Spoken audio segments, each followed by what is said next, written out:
Sejam todos muito bem-vindos à plataforma de conteúdo Setor Moveleiro. O objetivo do nosso trabalho é levar até você informações relevantes que vão te auxiliar na tomada de decisões. Esse trabalho é possível porque nós temos o apoio da Abimóvel, os patrocínios da Saerlac, Maquilinha, FGVTN, Colchões Castor, Têxtil J. Serrano, Promob, Capsberg, Formobile, Eucatex e também a Erral. Bom, o tema de hoje é um tema atual e de futuro, de extrema relevância, e vai ser apresentado por uma grande especialista também nesse tema, entre tantos, que é a doutora Caroline Balbino. Ela vai falar para a gente, então, sobre sustentabilidade nas corporações industriais e os benefícios de se investir no ESG. Portanto, então, vamos ouvir a explanação e peço, então, que a doutora Caroline Balbino se apresente e dê sequência aos trabalhos. Seja muito bem-vinda, doutora Caroline Balbino. Olá, muito obrigada, Carlos Bessa, um querido amigo, um entusiasta, né, do meu trabalho e, com certeza, um entusiasta da sustentabilidade, porque traz esse tema dentro da plataforma Setor Moveleiro de uma forma incrível e interdisciplinar entre todos os qualificados colunistas, e muito obrigada pelo convite de estar falando de um tema tão importante para as indústrias, em especial a indústria moveleira, cujo nosso insumo, né, nossa matéria-prima principal é um recurso natural, que é a madeira, seja ela nativa, plantada, exótica, né, nossa matéria-prima mãe. Então, é um prazer estar aqui. Posso compartilhar? Bom, vamos falar desse tema incrível, que é a sustentabilidade nas corporações industriais, e, como eu disse, a madeira, né, faz parte aí, um recurso natural, faz parte da nossa indústria moveleira. É um prazer estar aqui falando em nome da plataforma Setor Moveleiro. Bom, é incrível, né, poder falar dessa minha trajetória, que hoje, né, se transformou aí num grande legado, um propósito, que é trabalhar principalmente as indústrias do mobiliário. Estou aqui baseada na Zona da Mata Mineira, no segundo polo moveleiro do país, e especialista em direito ambiental desde a minha primeira pós-graduação. Me envolvi com o direito ambiental e de lá para cá, mesmo antes, na graduação, fui estagiária do Instituto Estadual de Florestas, desenvolvi trabalhos já ligados ao ESG, com catadores de materiais recicláveis, e essa trajetória, né, de envolvimento com a questão ambiental me fez chegar como sócia associada fundadora da União Brasileira de Advocacia Ambiental, a qual eu faço parte com grandes membros, grandes juristas do Brasil, como Paulo de Bessa Antunes, Edson Milaré e muitos outros. Atualmente, como também associada fundadora da Associação Mineira de Consultores Ambientais, atualmente CEO e diretora-geral da empresa de consultoria ambiental e advocacia empresarial Grupo Legalizar. Trabalho com aceleração de startups, projetos de inovação e, claro, a sustentabilidade, que está envolvida aí no meu DNA desde sempre. Atualmente, eu também sou conselho de administração de uma empresa norte-americana, que é a Bismone, que está sediada em Delaware, nos Estados Unidos. Atualmente, também, não menos importante, colunista da plataforma Setor Moveleiro. E quando a gente vai falar de ESG, Carlos, a gente se pega pensando, né? O que é o ESG? Como o ESG pode ser aplicado nas nossas indústrias, em especial a indústria moveleira, e para quem é isso, né? Se isso é só de empresas grandes, se isso pode ser aplicado a empresas de todos os níveis, desde um MEI, um microempreendedor individual, uma microempresa, uma empresa de pequeno porte. E sim, Carlos, nós vamos comprovar isso aqui, né, na nossa palestra, no nosso webinário de hoje. Bom, nós temos uma dor comum, que isso é mapeado, isso é mais que sacramentado no universo industrial, que nós temos a multa, né? Seja ela por perda de prazos no processo de licenciamento, ou no descumprimento de obrigações acessórias que a legislação obriga as empresas. Então, nós estamos falando aí que hoje a legislação traz como se fosse um calendário de obrigações ao longo do ano, onde as empresas vão cumprindo esses prazos, e cumprindo com essa legislação. Por um outro lado, também, nós temos a questão das poluições pontuais, seja ela por excesso de resíduos, seja ela por algum sistema de efluente sanitário, industrial, que está sendo jogado de qualquer maneira no efluente ou no solo. Nós temos, né, essas principais dores aí que rondam a figura da multa, né? Então, a multa, a gente fala que é o ato administrativo, né, onde o Estado, no momento da fiscalização, ele promove a observância dessas irregularidades e autua gerando uma série de prejuízos para as empresas. Então, nós temos aí cenários, né, que foram retirados de empresas que nós mesmos atendemos ao longo da nossa prestação de serviço, e são questões muito pontuais que, quando observamos, são questões mais comportamentais e posturais do que propriamente dita ausência de investimento financeiro. O desperdício de matéria-prima de uma forma extremamente, né, irregular, promovendo, inclusive, alteração em custos operacionais que não são mapeados de uma maneira eficiente, né? Empresas que têm sistemas como esses, né, de despoluição, mas que, na verdade, não monitorados, vão causar aí uma série de transtornos, né?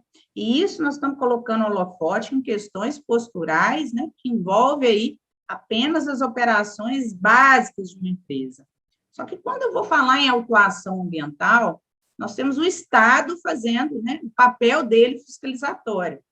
E uma infração, a partir do momento que a empresa, seja ela de qualquer tamanho, né, apesar de nós termos a figura da Lei Complementar 123 de 2006, que traz um tratamento diferenciado ao MEI, ao microempreendedor, à empresa de pequeno porte, isso não quer dizer que as empresas estão isentas de cumprir determinadas obrigações.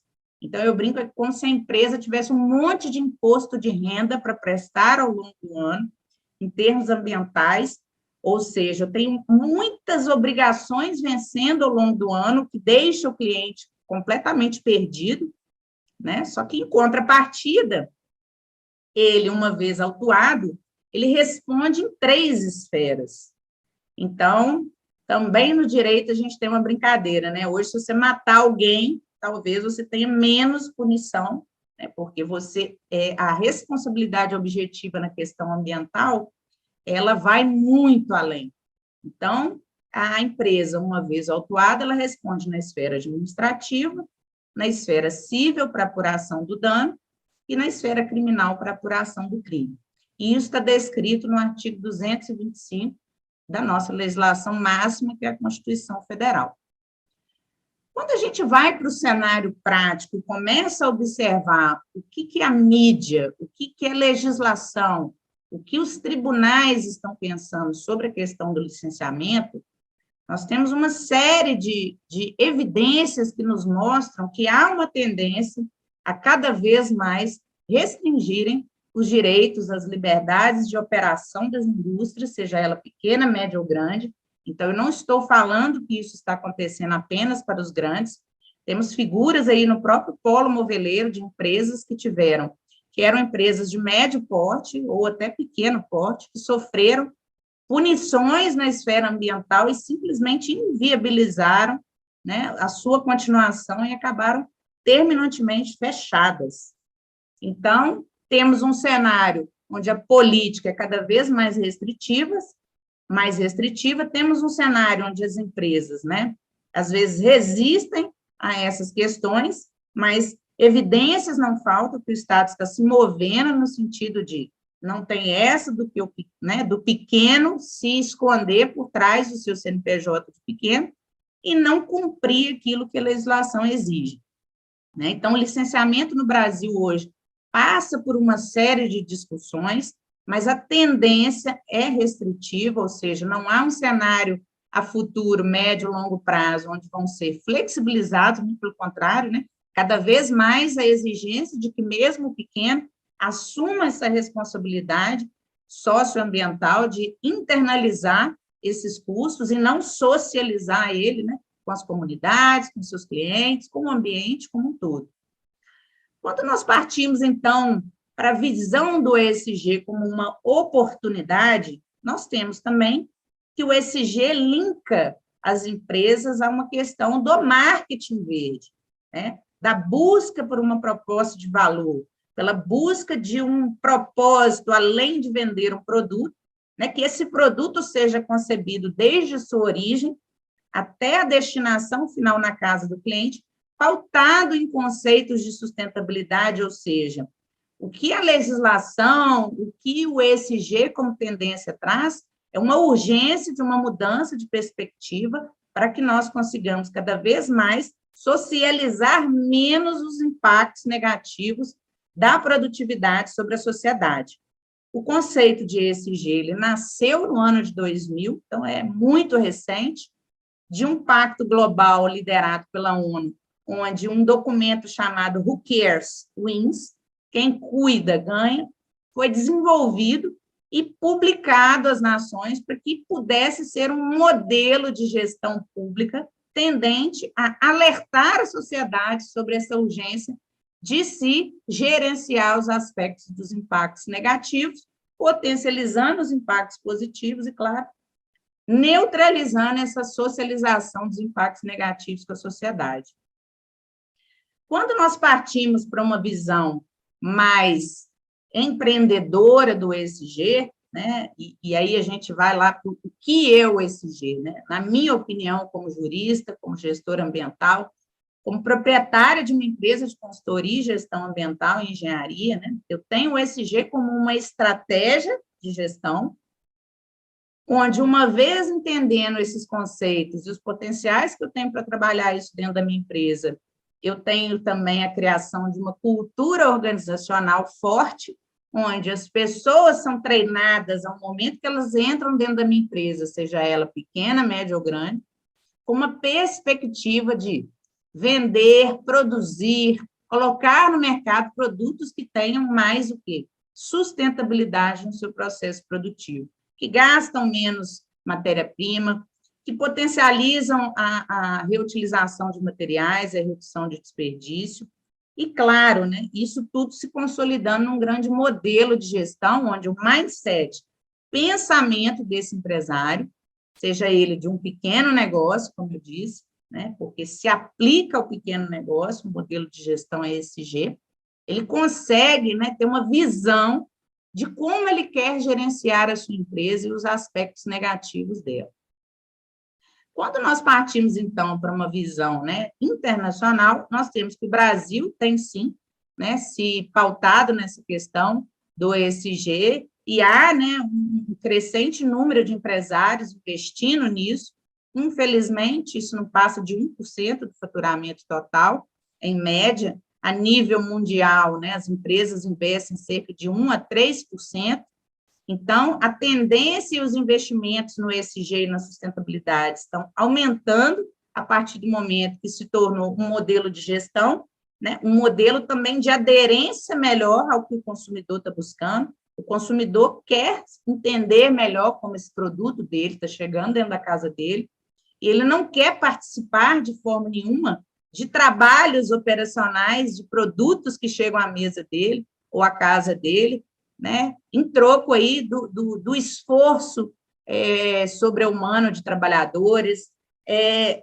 Né, o consumidor não quer produtos na casa dele que tenham sido objeto de matéria-prima ilegal, por exemplo, madeira ilegal. Então, essa rastreabilidade produtiva está cada vez mais ficando mais evidente na cabeça do consumidor final. Ao passo que também temos um número extraordinário, a própria CNI, Confederação Nacional das Indústrias, traz que 55% das indústrias estão tendentes a investir em ESG, ou seja, mais da metade, e é para esse público, né, que nós vamos falar, porque as empresas que estão tendentes a investir no ESG são as empresas que fatalmente vão ter mais credibilidade no mercado, mais longevidade no mercado, mais sustentabilidade comercial e até mesmo uma preferência tanto de lojistas, consumidores finais, representantes, que vão ter menos problema na cadeia produtiva e da entrega, principalmente. A partir do momento que eu tenho, por exemplo, móveis que chegam mais perfeitos na loja do cliente, lojista, ele vai ter maior preferência na venda, porque são produtos que dão menos problema para o lojista, no momento de troca ou assistência, né? Você tem, às vezes, dificuldade de acessar a indústria, porque, às vezes, a indústria não tem esse processo muito bem ajustado. Então, são para essas empresas que estão tendentes a esse investimento que nós queremos falar, e a própria CNI traz esses números aí muito evidentes para nós. Então, como modelo de gestão, nós vamos destrinchar agora aí o ambiental, o social e governança em alguns pontos, e eu, né, quero deixar aqui claro que é um rol exemplificativo. Eu não vou fazer a exaustão desse tema, né, nem das questões ambientais, nem sociais, nem de governança, nesse momento, mas são insights que eu trago de operações e de questões do dia a dia na indústria moveleira que nos chamam a atenção e devem ser pautados no momento de um webinário dessa magnitude. Na questão ambiental, então, por exemplo, quando eu vou dar a devida importância à questão ambiental, por exemplo, eu observo que eu preciso reduzir o uso de recursos naturais. A exemplo, Bessa, nós temos a figura do apagão florestal. Não sei se isso é da ciência de todos, mas o apagão florestal é uma previsão de que a madeira, matéria-prima principal do setor moveleiro, está em escassez. E essa escassez vai gerar o quê? Um aumento de preço, uma redução da disponibilidade dessa matéria-prima no mercado. Consequentemente, eu abro dois caminhos, né?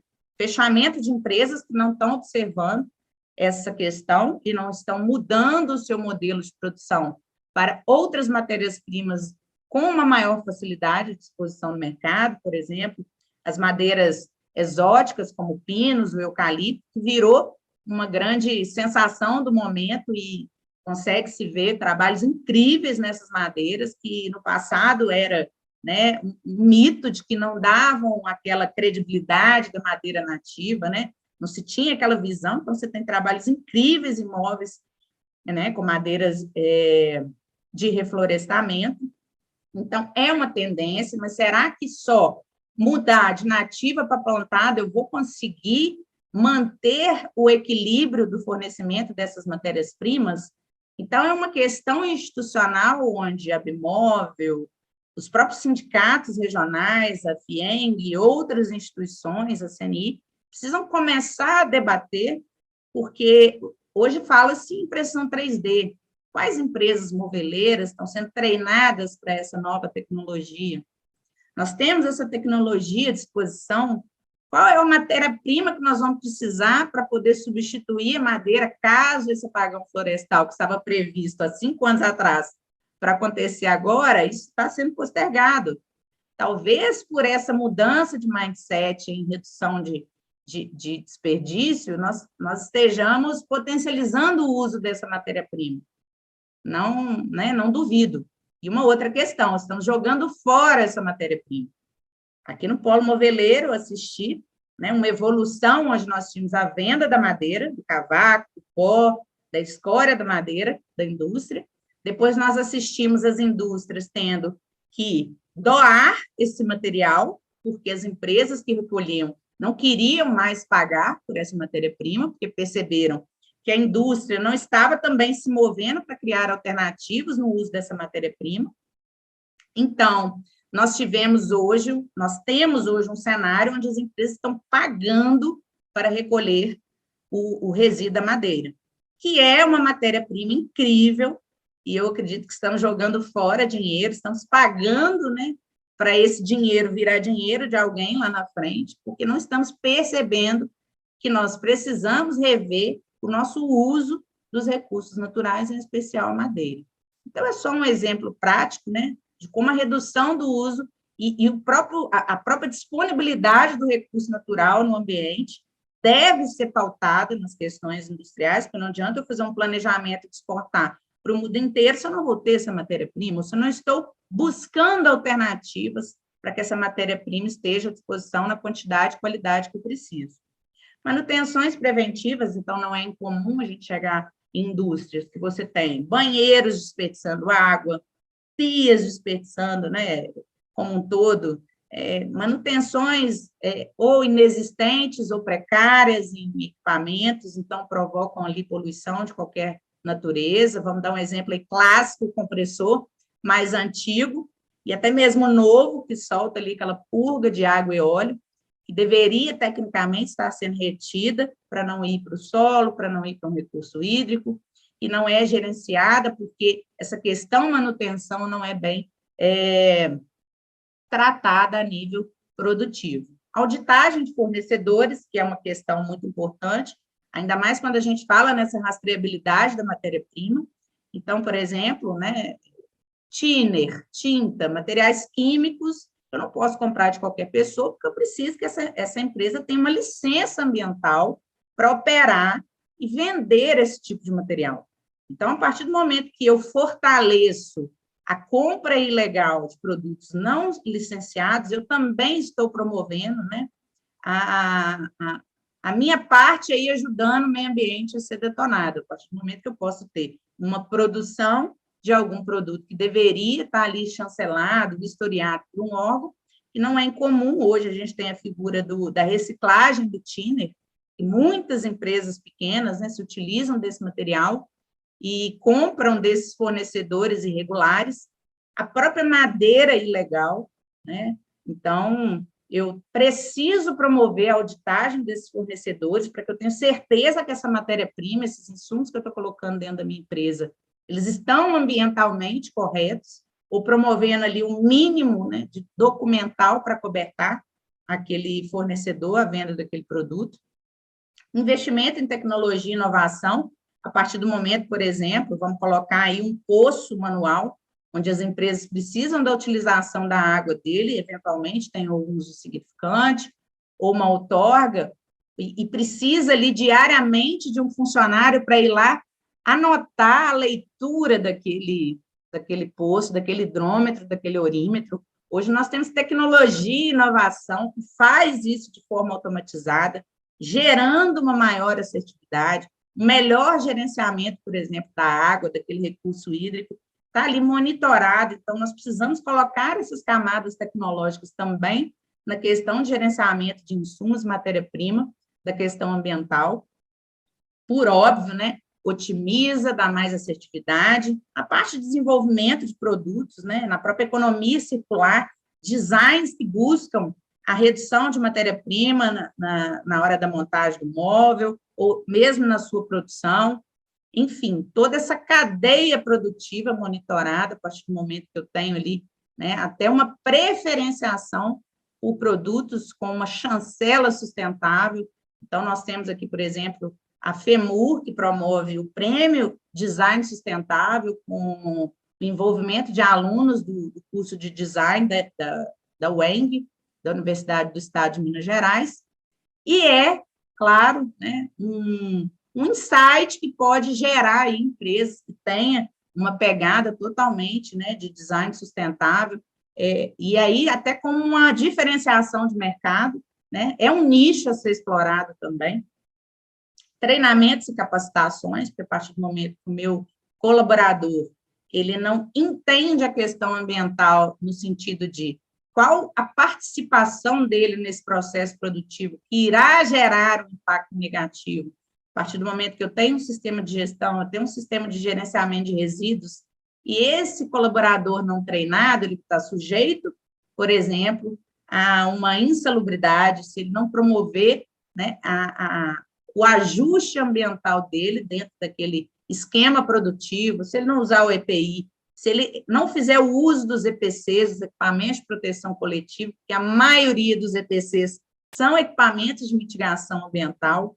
Então, esse link entre a segurança do trabalho e a questão ambiental precisa estar, né, de forma interativa, sendo falado nas reuniões de CIPA, sendo difundido entre os colaboradores.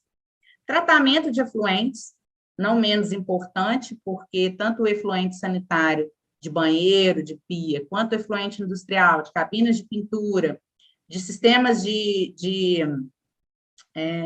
lixação, ou outros que geram esse pó, ou, né, qualquer tipo de efluente, ainda que atmosférico, precisa ter o devido tratamento, mas a minha empresa é pequenininha.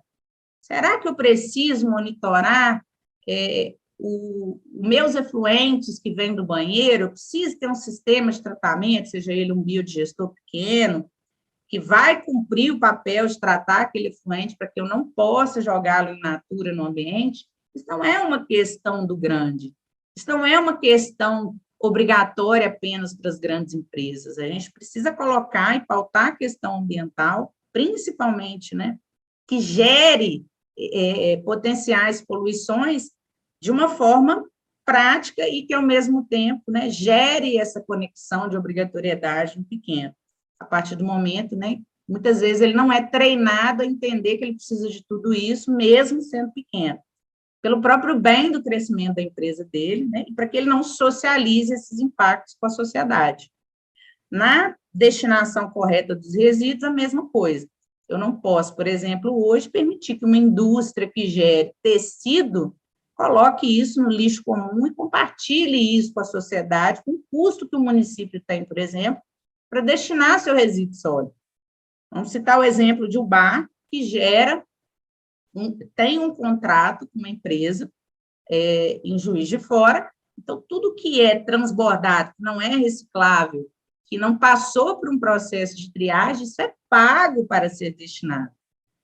Num aterro, claro, licenciado, mas isso é um custo para o município, onde as indústrias, imagina um polo com mais de 300 a 600 empresas socializando, né, todos os seus resíduos e colocando isso à disposição da prefeitura para recolher.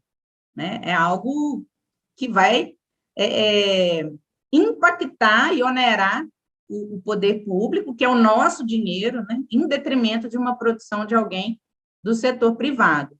Então, eu preciso fazer isso, independente se eu sou pequeno, médio ou grande.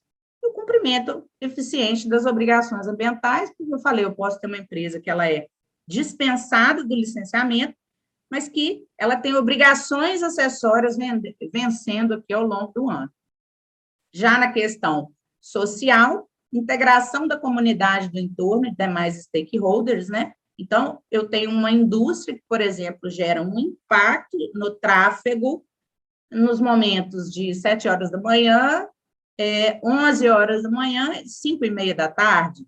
Então, aquela comunidade pode ser impactada, por exemplo, por um excesso de veículos, um excesso de movimento de tráfego ali, e isso impactar e muito. Acontecerem mais acidentes, né? Mais crianças atropeladas, às vezes, pode ser coincidido com uma área escolar. Então, além disso, a figura do stakeholder é aquele que ronda a empresa. Né? Quem ronda a empresa é um stakeholder. Um fornecedor, um colaborador, um prestador de serviço, uma comunidade, um hospital, uma escola que está na região da minha indústria.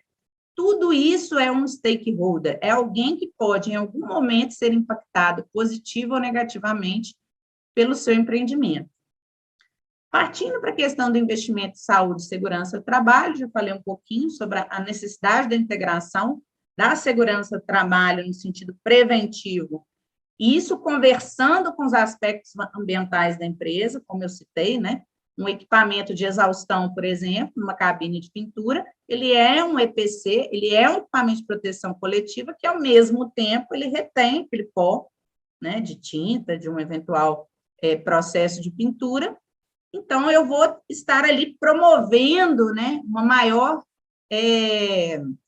proteção daquele trabalhador a partir do momento que eu tenho, né, esse sistema que vai capturar ali aquele pó e vai fazer esse trabalho de evitar que ele esteja em grande quantidade ali, comprometendo a saúde do meu trabalhador. Criação de cultura organizacional, porque, claro, a partir do momento que eu tenho os meus colaboradores, né, engajados na minha cultura, na minha forma de gerenciar, na minha pegada produtiva, né? Muitas empresas têm uma cultura de fazer, por exemplo, serão, né? Que é a hora extra. Então, outras empresas não fazem isso de jeito nenhum, porque entendem que dentro do seu horário comercial elas conseguem. Então, são questões que vão se conectando com a cultura da empresa e, por exemplo, Se eu tenho um proprietário de uma empresa que se preocupa com a questão ambiental, com o impacto que ele causa na vizinhança, com certeza ele vai ser uma pessoa que tem mais governança e maior cultura organizacional forte dentro da sua empresa.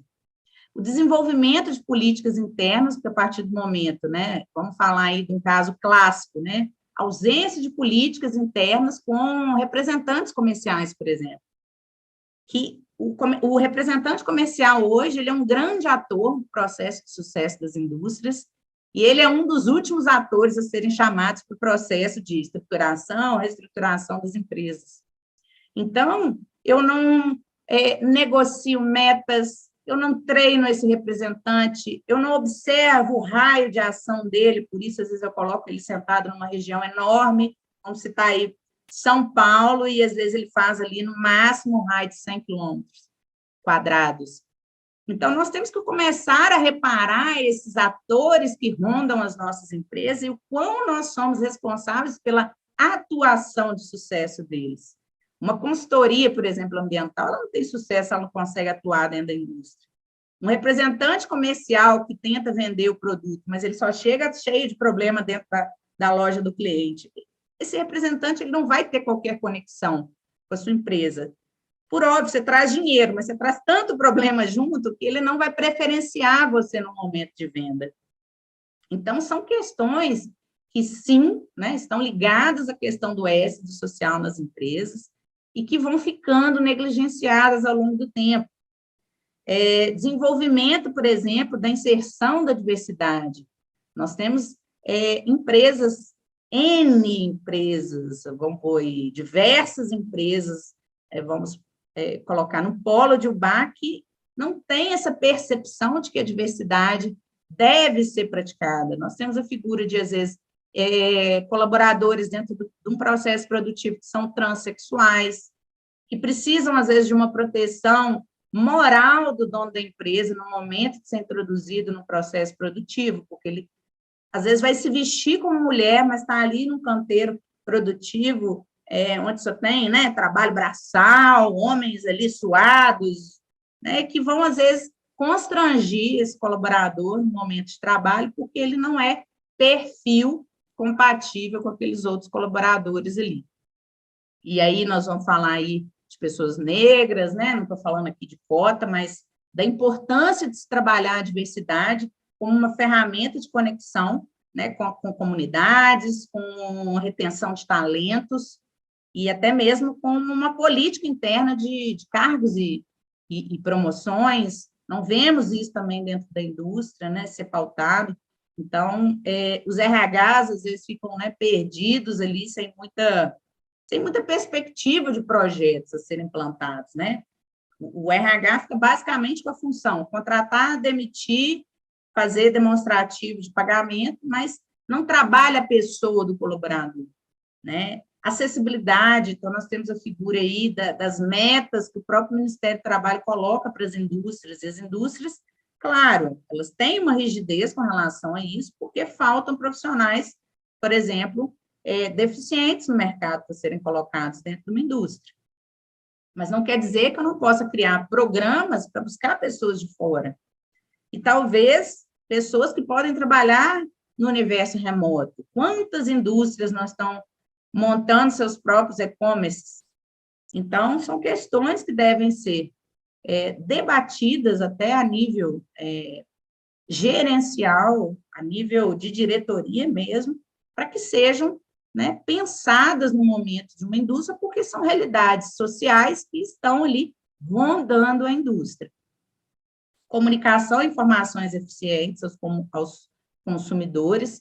Então, a colocação de tags explicativos, QR codes em folders para você colocar ali vídeos institucionais para o seu consumidor, entender como é que é a sua produção, para você criar ali fãs, para você criar consumidores que se conectam com a sua marca, que, sem conhecer, se conectam com seus colaboradores, porque estão lá assistindo de longe o que está acontecendo dentro da sua indústria. Então, vou falar também aqui sobre como é importante a comunicação interna com colaboradores, principalmente em momentos de conflitos, né? Vivemos aí a pandemia. Quantas empresas passaram dificuldades financeiras e não conseguiram se comportar ali financeiramente saudável para os seus colaboradores, mas com uma comunicação acertada, ela conseguiu que não houvesse absenteísmo, né, falta imotivada, ela conseguiu que todo mundo entendesse esse processo dificultoso e pegasse junto ali, fizesse a mudança, né, da perspectiva financeira da empresa no próprio chão de fábrica. É ali que começa e é ali que termina tudo, né?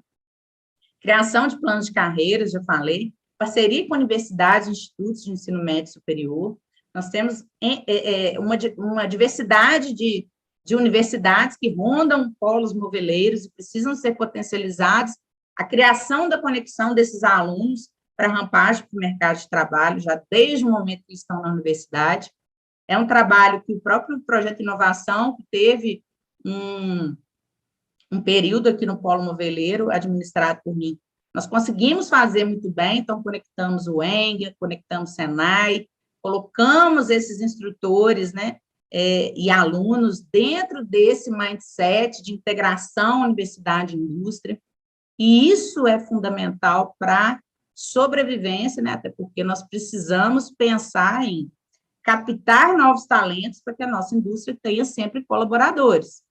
Não estou falando aí nem na visão de futuro, né, numa possível substituição tecnológica de pessoas, mas no momento nós ainda trabalhamos no analógico, ainda precisamos muito do ser humano, e caso haja, né, essa migração abrupta para o tecnológico, com certeza também vira problema nosso da indústria, capacitar e qualificar esses colaboradores para que eles, antes, né, operando ali manualmente, passem a saber apertar botões. Isso também é uma responsabilidade nossa, porque são stakeholders que, a futuro, estarão dentro das nossas indústrias, colaborando com a nossa empresa. Na governança, que eu falo que fecha todo esse contexto, né, uma maior transparência entre sócios e acionistas, a partir do momento, né, que eu tenho um organograma muito bem alinhado.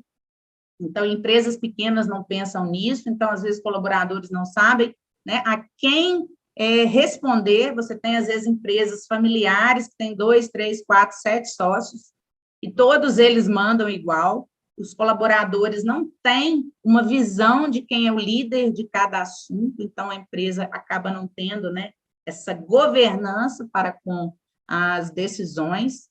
A controladoria de indicadores, principalmente no que diz respeito a questões de risco operacional. Então, não se fala em risco operacional, e hoje, falar de governança é lidar diretamente com o que pode colocar a minha empresa na lona, né? Literalmente, é olhar para a minha produção, olhar para a minha gestão estratégica, pensar aonde mora o perigo de eu, de repente, perder todo esse investimento que eu fiz aqui. Eu tenho questões externas, e eu tenho muitas questões internas. Vamos falar aí, controladoria de indicadores num período como esse. Além de ser fim de ano, de ser uma época atípica para o setor produtivo, nós temos esse ano a figura da Copa do Mundo do Catar e nós temos as eleições presidenciais. Tudo isso impactou negativamente o mercado. Então, como não prever isso? Como não estar pensando sobre isso desde janeiro desse ano? Ou, às vezes, até desde o ano passado, né? Como esperar a coisa acontecer e querer tratar aquilo e achar que vamos ter um mesmo resultado, garantindo ali a fluidez das nossas operações. E, com isso, né, nós temos que criar um fortalecimento ou a criação de missão, visão, valores, como eu disse. Para que eu possa aculturar a minha equipe, eu tenho que saber quais são os pilares que eu vou trabalhar dentro da minha equipe. Se ela é uma empresa anticorrupção, eu vou trabalhar melhor o meu setor e as minhas compliances de almoxarifado, de setor de compras, porque eu não quero essas pessoas envolvidas com favoritismo de fornecedores que, às vezes, pagam uma comissão por baixo dos panos para aquele colaborador. Só que, para isso, eu tenho que ter valores muito bem trabalhados, porque se isso fica nas mãos, né, de ninguém, isso, consequentemente, não tem força e não engaja nenhum tipo de colaborador, stakeholder da sua empresa. Aculturação forte, né? A partir do momento que eu sei aonde eu quero ir, eu falo com a minha galera, olha, equipe, seja da operação, seja do administrativo, é para lá que eu quero ir, né? Então, o proprietário da empresa, ele precisa estar no comando, né? Então, essa aculturação forte vai objetivar para que ele tenha mais conexão, as questões comando e controle sejam respondidas com maior efetividade por parte dos colaboradores. A questão do controle burocrático documental é uma questão, né, urgente, porque as empresas, entre colaborador e outro, entre prestador de serviço e outro, não têm um controle documental, e agora nós estamos falando em LGPD, Lei Geral de Proteção de Dados Pessoais. Quantas questões envolvendo dados só no mundo online, não, é no mundo offline também. Então, imagine um determinado colaborador, onde o seu RH não está muito antenado nessa questão de governança de documentos de colaboradores. O colaborador te manda um atestado, por exemplo, de HIV, que está sofrendo ali alguma moléstia em razão do HIV, isso vai ser impresso numa impressora coletiva da sua firma, onde o comercial, o financeiro, os outros colaboradores do RH, e às vezes até colaboradores e fornecedores estão ali acessando aquela impressora, e aquilo cai, né, no conhecimento público de pessoas que não deveriam ter acesso àquele documento. São questões graves no universo offline e que são fatos de vazamento de dados de colaboradores.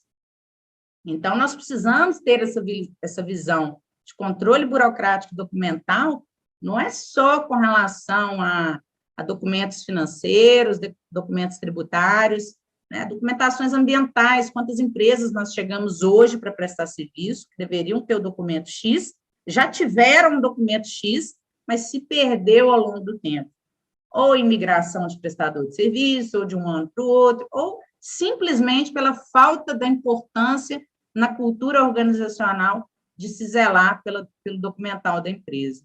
Proteção de dados, sejam eles em geral, seja dados prioritários da empresa, leads, dados produtivos, segredo industrial, marca, patente, tecnologia. Então, como você está fazendo a proteção desses dados, dessas informações da sua empresa? Isso é governança corporativa. Gestão do conhecimento. Quantos colaboradores entram e saem das nossas empresas e levam todo aquele conhecimento com ele? Porque nós não documentamos aquele conhecimento, nós não temos manuais dentro das nossas empresas. Consequentemente, nós não temos regras de como organizar essa gestão do conhecimento internamente. A implantação da inovação, ela vem, né, como também uma garantia da governança corporativa a partir do momento que eu não estou estagnado no meu modelo produtivo, eu estou ali visionando, né, verificando novas questões que podem melhorar processos, melhorar produto, melhorar qualidade, timing produtivo, timing de resposta de assistência, criação de setores de qualidade, que é uma outra questão também, né? Você tem o setor ali de assistência, mas que, na verdade, deveria chamar setor de qualidade, porque ali é um local onde é o nosso laboratório, é onde nós vamos mapear a qualidade do nosso produto, pois é ali que vão vir os principais problemas produtivos que vão, claro, né, independente, a gente vai ter algumas questões que deverão passar por um processo investigativo, por isso você precisa ter esse trâmite de assistência muito bem alinhado, também para o seu colaborador não aderir, né, a dar ok para qualquer tipo de assistência, porque senão sua empresa também vai morrer se você não tiver um controle, né, dessas assistências, mas a partir do momento que você literalmente pensa em qualidade, né, em transformar uma dor, que é esse setor de assistência, que geralmente é problemático dentro das indústrias, em indicadores de qualidade para os seus produtos. E, por fim, não menos importante, eu trago a tecnologia e a proteção cibernética, porque, como eu disse, né, dados valem dinheiro, informações, uma vez perdidas, talvez são capazes de gerar prejuízos inimagináveis dentro de indústrias, né? Então, sistemas que às vezes dão pau, porque na migração entre um e outro não há um controle cibernético de proteção, né, desses arquivos, desses documentos. Então, quantas empresas ali, né, a todo momento reportam perda de dados, perda de negociações que ficaram evidenciadas em e-mails corporativos. E sim, precisamos investir em tecnologia, não como substituto do homem, mas como ferramenta de otimização de processo e, claro, né, geração de maior receita. No momento, então, né, nós temos alguns conceitos do ESG sofrendo mutação, então nós já temos a figura do ESG-T, que, inclusive, né, traz a tecnologia e a segurança cibernética como um quarto tema aí do ESG, e isso foi trazido pela primeira vez no Fórum de ESG, que aconteceu agora em agosto, em que eu participei, que é um dado muito interessante, né? E falar de ESG e como operacionalizar, literalmente você trazer todo esse conceito para o seu mindset, para o seu pensamento, para a sua forma de agir, gerando, né, maior engajamento, autorresponsabilidade, motivação na equipe, maior senso de liderança, ou seja, né, os seus colaboradores e stakeholders precisam te ver como um líder daquela companhia, espírito coletivo, porque os impactos precisam ser reduzidos os negativos e potencializados os positivos, cultura de cuidar, anticorrupção, porque, claro, né, nenhuma empresa quer se ver nas mãos da corrupção, seja entre sócios, seja entre colaboradores, e a corrupção, como eu disse, pode morar ali no seu setor de almoxarifado e compras, onde você não percebe que um colaborador está ali negociando, né, o seu lucro ali no momento, não deixa de ser uma corrupção e você não está vendo. E, claro, esse mindset de gestão de risco, né, que temos até para o mercado financeiro alguns índices, dentre eles o mais importante é o ISE, que é o Índice de Sustentabilidade Empresarial B3, que vocês já devem ter visto aí um Bzinho sendo colocado como certificação em alguns produtos. Não é tão complexo, o Grupo Legalizado está até verificando a possibilidade da gente aderir também, mas são questões factíveis que o pequeno também pode se empoderar e passar a ter acesso a isso, né? Quando a gente volta lá naquela dor, que é a multa, que é tudo isso que eu falei, que se conecta com toda essa problemática que eu trouxe, né? Nós temos alguns indicadores do porquê essa dor existe, né? Uns não concordam com a legislação brasileira, outros acham que não é o momento para a sua empresa, porque acham que ainda está pequeno demais. Outras regiões, faltam profissionais qualificados, então a empresa realmente fica ali na mão de profissionais de baixa qualidade, né? Falta de conhecimento específico, que eu acho isso, assim, né, incrível, mas ainda tem gente, né, que está ignorante a questão da sustentabilidade, e outros, que é a grande maioria, a falta de recurso financeiro. E lembrando, o ESG é mais comportamento do que investimento financeiro.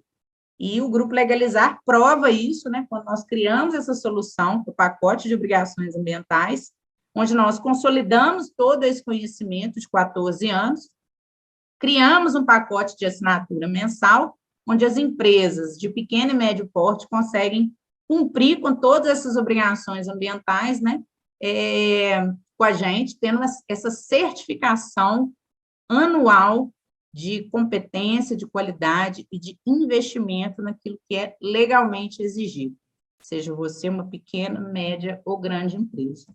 Então, são questões que a gente traz, né, como um método, e para isso nós criamos um método zero multa, onde nós passamos por uma fase de mapeamento das questões ambientais, a definição de um cronograma físico-financeiro compatível com a possibilidade de investimento dessa empresa, né? Os cadastramentos que são importantes, né? Tanto empresas cadastradas de forma irregular, pagando altos valores de taxa, e outras deixando de se cadastrar, gerando ali passivos tributários. A gente parte do pressuposto que o monitoramento é algo que é fundamental a partir do momento que eu insiro essas informações para o governo, que me pede. Eu preciso também tratar essas informações, sob pena até de eu começar a informar de forma irregular. Imagina um monte de imposto de renda vencendo ao longo do ano, e você deixando isso, né, para lá ou para qualquer pessoa fazer.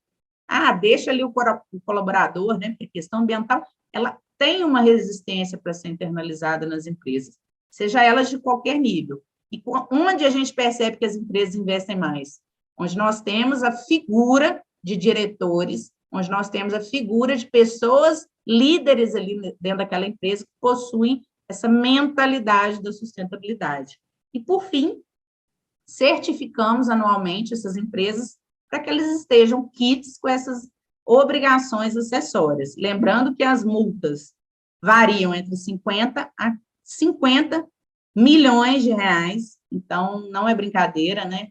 Lembrando também da tríplice responsabilidade, onde as empresas não vão só pagar a multa a nível administrativo, mas será apurado o dano que eventualmente ela promoveu e o crime que ela eventualmente cometeu. A nossa proposta de valor, então, é trazer essa blindagem comportamental, jurídica, trazendo segurança jurídica para o negócio, para as indústrias moveleiras, tanto do polo moveleiro e outros, né, que nós venhamos atender, tanto na área trabalhista quanto ambiental, produzindo essa socialização da regularização através de uma forma simplificada, desburocratizada e que conecta com tudo que a pequena empresa precisa. Com isso, então, né, nós automatizamos alguns processos, garantindo, então, que a empresa não tome essa multa, que ela não seja autuada porque não está cumprindo, né, obrigações que já estão ali no escopo legal daquela atividade, é o famoso. Se eu tenho uma fábrica de imóveis, eu tenho que saber tudo sobre fábrica de imóveis. Se eu tenho um posto de combustível, eu tenho que saber tudo sobre posto de combustível. E assim, a gente traz, né, esse conhecimento e automação para as nossas empresas atendidas. Nesse momento, então, a gente promove, né, o que a gente chama a resolução dessa dor, né, onde 80% das empresas que nós mapeamos em agosto de 2021 no projeto de inovação tiveram multas por perda de prazos. Então, nada mais plausível do que trazermos uma solução através do Grupo Legalizar que sana essa dor, que promove essa regularização, né, e, claro, retirando da sociedade esse peso aí, né, de empresas irregulares. E há um custo, claro, né, que vai ser compatível aí com esses principais motivos de perda também, porque mapeamos que uma das questões da dor é a falta de dinheiro para investir. Como eu disse, mais de 80% do processo é comportamental. Então, uma consultoria mensal para ordenar todas essas obrigações, ela passa a ser a solução dessa questão a um custo baixo, como eu disse, promovendo aí o cumprimento, né, das obrigações ambientais e superando aí demora na tramitação de processos, essa transversalidade de ter vários órgãos opinando no licenciamento das empresas, né, promovendo até uma confusão do cliente, a quem eu peço benção, né, baixa qualidade das consultorias e profissionais, porque isso acaba sendo, né, também refletido no processo de irregularidade, a partir do momento que a empresa de consultoria não faz o que deve, né, às vezes outorgado esse direito de fazer por parte das empresas, ela não promove a regularização, então ela é um dos agentes que também promove a socialização do impacto negativo. E, por fim, né, que é aí o mínimo do mínimo, que eu quero acreditar que seja o mínimo, né, a negligência do empreendedor, que eu ainda quero acreditar que ou ele faz por amor, ou ele faz pela dor, mas que ele faça, né, e ele vai ter que fazer com alguém, esse alguém, que essa empresa seja o Grupo Legalizar, né, onde nós temos aí esses 14 anos no mercado, atuando nesse modelo de negócio, né, que é a regularização ambiental em todos os níveis, né, promovendo essa assertividade aí para os nossos clientes. E o que as empresas, afinal, ganham com o ESG, né? Elas contribuem com essa imagem institucional delas mesmas, ou seja, elas ficam bonitas na fita, né, como se diz. Então, os consumidores, os investidores, os lojistas tendem a querer esse produto lá, porque esse processo produtivo, esse processo de venda, essa logística, tudo isso está conectado com questões de geração de valor, de qualidade, impacto positivo, né, nos resultados financeiros das corporações, porque, por óbvio, você até atinge um público de um ticket maior, porque, segundo o Sebrae, cerca de 72% dos consumidores estão dispostos a pagar mais caro em produtos que têm ou que são ambientalmente corretos, ou que têm a sustentabilidade como pilar. Então, nós estamos falando aí de um incremento financeiro, não é só sobre abraçar árvores, né? Dentre alguns números que a gente traz aí, o Grupo Legalizar também, né, já fortaleceu o meio ambiente, plantando mais de 22 mil árvores, perdão, mais de 55 mil árvores plantadas em projetos executados, ou seja, não plantamos diretamente, mas executamos esses projetos para clientes em todo o Brasil. 22 mil colaboradores treinados, né? É um número que a gente somou aí ao longo do tempo, nas palestras, nos treinamentos em campo que nós fizemos com colaboradores, seja virtual, seja presencial. Mais de 800 empreendimentos atendidos ao longo desses 14 anos, seja de consultoria mensal, seja de serviços pontuais, seja na advocacia preventiva, contenciosa ambiental, seja na advocacia trabalhista, e, claro, né, em toda a consultoria ESG, que hoje a gente promove isso, né, isso já estava contido no DNA do Grupo Legalizar. Então, são mais de 10 convênios com universidades federais e empresas, né, público-privadas, mais de 84 planos de recuperação de áreas degradadas cumpridos, mais de 500 alunos da Universidade Federal de Viçosa, que ouviram as nossas palestras sobre consultoria, né, e rampagem para o mercado de trabalho. Então, a gente promove esse impacto social também, em trabalhar a qualidade como ferramenta, o mindset, o soft skill de um bom gestor ambiental, a partir do momento que ele tem, né, valores muito bem alinhados, como, por exemplo, né, eu brinco que uma ART, uma anotação de responsabilidade técnica na mão de quem não sabe usar, é uma arma. Mais de 3 países visitados para benchmark, Argentina, Dubai e Estados Unidos, mais de 300 mil eventos promovidos, na verdade, 300 mil pessoas impactadas em eventos que nós participamos, como, por exemplo, a gestão ambiental da Nacional do Cavalo Mangalarga Machador, no Expo Minas, onde movimentou mais de 250 mil pessoas que passaram por ali, mais de 500 animais, veterinários que receberam os nossos treinamentos e promovemos ali uma qualidade ambiental daqueles eventos, e mais de 20 estagiários recebidos de universidades diferentes. Então, né, nós também preocupamos em atingir esse impacto positivo para também inspirar os nossos clientes também a promoverem, né? Então, a partir do momento que as empresas investem, né, nesse tipo de consultoria, ela ganha vantagem competitiva, a partir do momento que ela tem uma equipe multidisciplinar atuando ali nessas questões de sustentabilidade na empresa dela, tendo essa visão 360, né, desse propósito industrial, o investimento em tecnologia e inovação, e, claro, né, o investimento em métodos como o nosso, que é o Zero Multa, né, que vão promover essa qualidade e sustentabilidade do empreendimento. Aqui uma pequena linha do tempo, né, onde nós, em 2023, pretendemos ter uma presença digital a nível nacional, inclusive através da plataforma Setor Moveleiro, que está nos levando aí, nos elevando, né, para os 4 cantos do Brasil. Meu muito obrigada. E, claro, a própria CNI, né, coloca aí os benefícios de se investir no ESG, então, validando, né, tudo aquilo que eu falei até agora, a CNI bate o martelo aí, coloca as suas diretrizes naquilo e nos itens que ela entende serem importantes para o processo de internalização do ESG nas empresas, e, claro, né, é isso que a gente promove, é isso, essa convergência de ideias, né, sejam elas institucionais, e com empresas como a nossa, que promove essa qualidade total no processo de gestão trabalhista e ambiental.